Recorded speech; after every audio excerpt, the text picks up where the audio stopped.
Being the richest girl in town may sound like a dream, but early on, I learned it was a huge responsibility.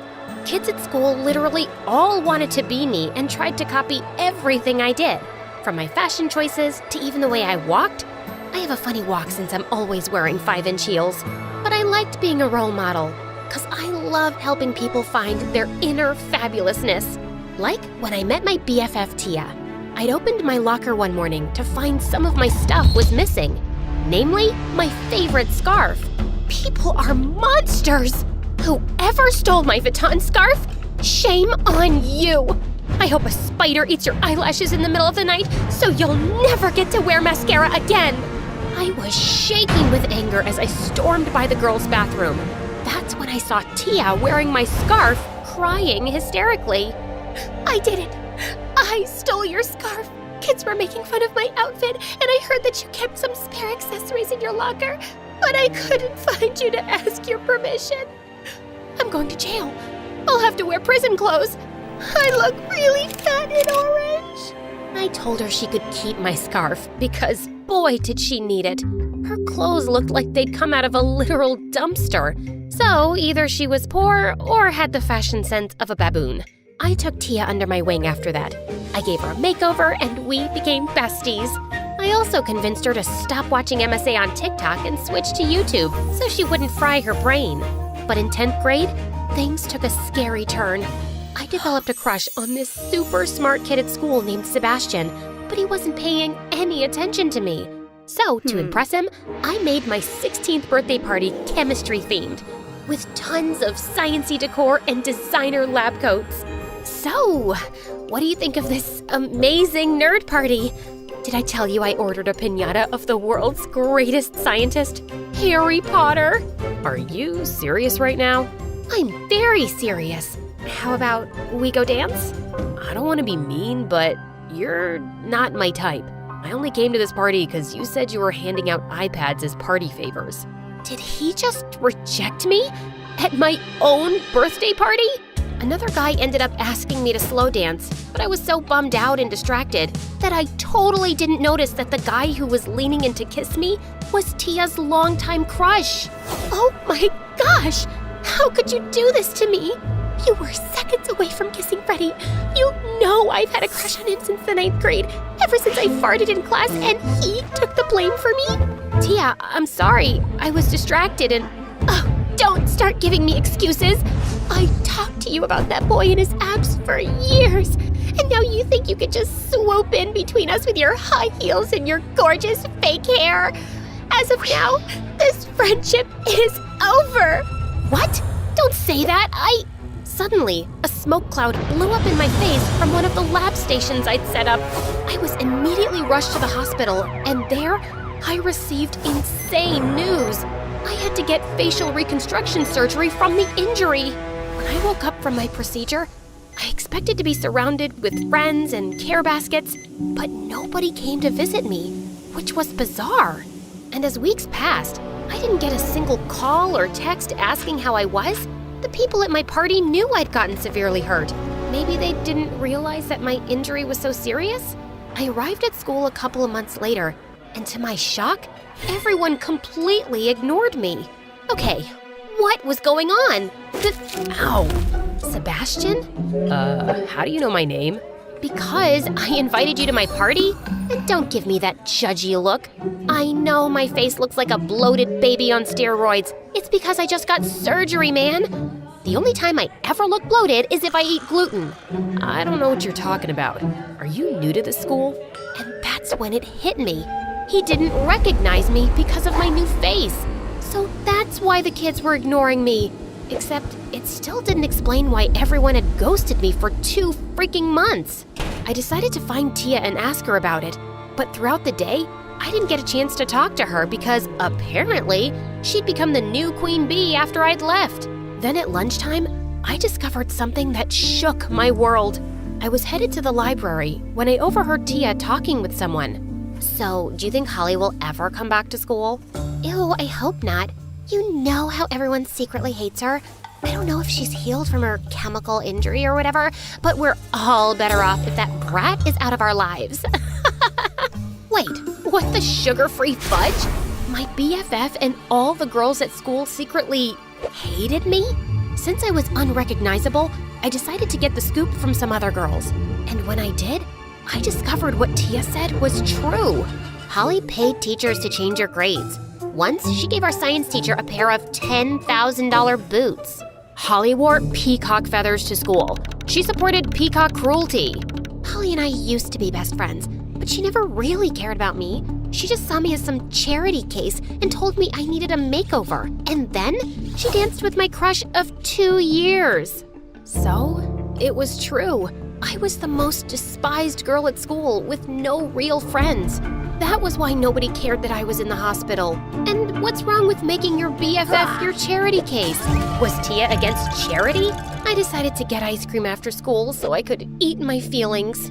One fattening calorie overload of double chocolate fudge, nuts, and extra whipped cream that I'll probably pay for later. It's been a rough day. I'm sorry to hear that. Wait, didn't we meet earlier today? Sebastian, you work here? I randomly guessed your name from your tag. But you also go to my school, right? I was about to answer when suddenly I heard some party horns behind me, and in marched Tia with her minions who were blowing confetti. That's when she announced that she'd won the lottery, but wanted to donate some of the money to the ice cream parlor out of the goodness of her heart. Just because I'm a millionaire now doesn't mean I'm above any of you. So many people in my place would just spend our government's dollars on diamonds and handbags, but I care about the poor. You know we're a successful business, right? Just tell my viewers how grateful you are. She was publicly donating to charity to appear like a saint, but she was also wearing real leather boots and talking to all her friends about how she'd pay the principal to change all her grades. She thought I was a monster for being rich, but she was just like me. That night, I decided to take on a new identity and filed some fake documents under the name Juniper, which was the name of my favorite perfume. That way, I could enroll as a new student, become friends with Tia, and expose her as a fake. Then, she'd know what it's like to be in my shoes. The first step in my plan was to get in with Tia and her minions. One morning at school, I overheard Tia bragging about how she donated thousands of dollars to an alopecia awareness foundation. So that night, I chopped off all my hair and then put it in a bag, which I took to Tia the next day. Ew, what is this? It's hair. My hair. I want to donate it. Oh my gosh, is that why you have that ugly haircut? Well, if I'm helping someone in need, I'm happy to look ugly, as long as it's temporary. Everyone gathered around us, and I could tell they were impressed. After that, I became somewhat popular, which got me in with Tia and her friends. Jackpot! The next step was figuring out how to expose that hypocritical witch. I was about to head to the mall one day with Tia and her friends when I saw Sebastian leaning against the wall looking really upset. I told Tia to go ahead without me so I could go check on Sebastian. Hey, are you okay? No. My dad hates me. I failed one stupid test because I was working long hours, and now Dad is pissed at me because I'm not a superhuman who can work full-time, do a million extracurriculars, and get perfect grades. That's so unfair. You should either quit your job or one of your extracurriculars. Are you living on cloud 9 or something? I can't quit anything. I have to get a full scholarship to the best college in the country, or I'm toast. I felt bad after Sebastian told me that, so I offered to help him out during his next work shift when the manager wasn't there. And it was rough. I ordered a mint chocolate swirl with 2 scoops of vanilla, and this has 3. How am I supposed to eat all this?